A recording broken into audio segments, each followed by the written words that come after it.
Hello and welcome back to another video, guys. Now this is my first video that I'm recording in about 10 days because I've been away. Don't know if you can tell, don't know if I look a bit tanned, I probably don't, but anyway. So yeah, this isn't really the video I wanted to come back and make, but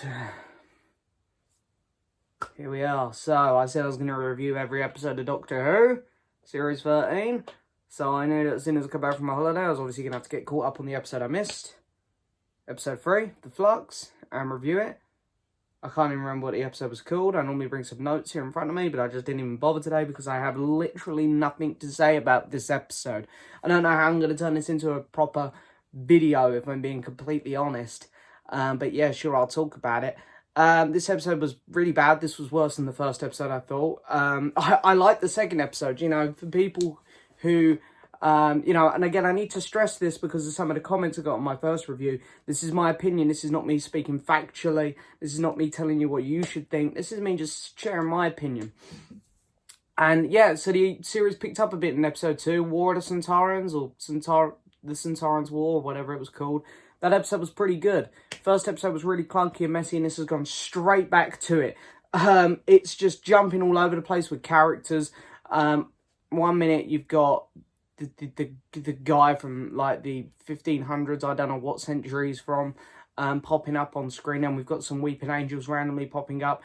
There's the weird sparkly people, the Doctor's zipping in and out of other people's realities. I don't know, like 1 minute she's a policeman with Yaz, and then she's with Dan, and then she's in space with the guy from Game of Thrones, and then there's a new character that we're getting to know who's dealing with Daleks and Cybermen, which should be really awesome, but it just wasn't.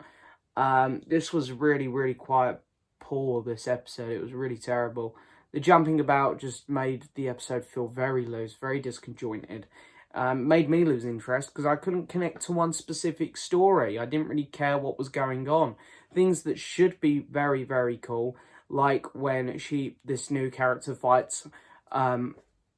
some Cybermen, which, by the way, I'm still in love with this new design for the Cybermen. I really like it, and they've got a super cool voice.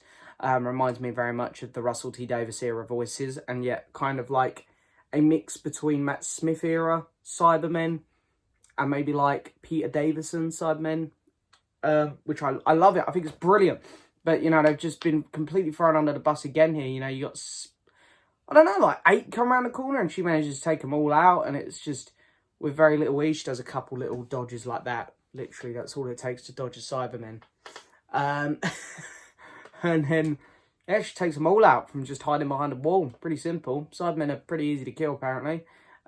We get a little tease of some Daleks. They don't do anything. So that got me excited for about T minus 20 seconds.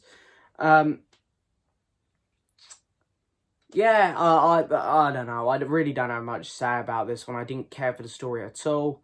It was boring. The amount of times that someone had to say as well, time's broken, or time it needs fixing, or time is dying. It's just, we get it. We get the whole idea of this plot.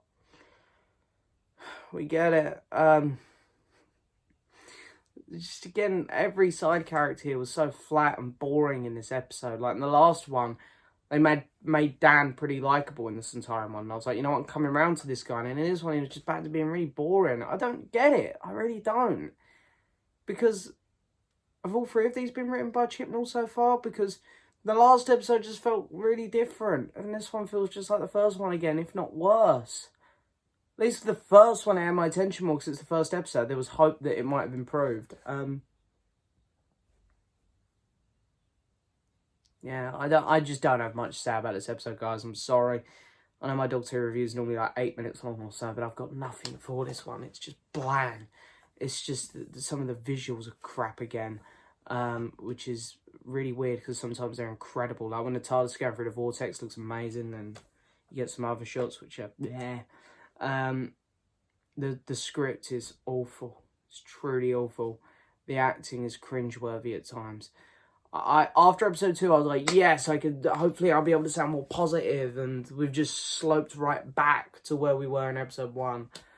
Next week's Weeping Angels, so I'm hoping they're going to, again, just sort of focus on the Weeping Angels, and it'll be like the Centaurian one, where there's a threat, and we're going to deal with them, before we come back to the Flux, because so far the Centauran one was just so much better than these other 2 episodes we've had.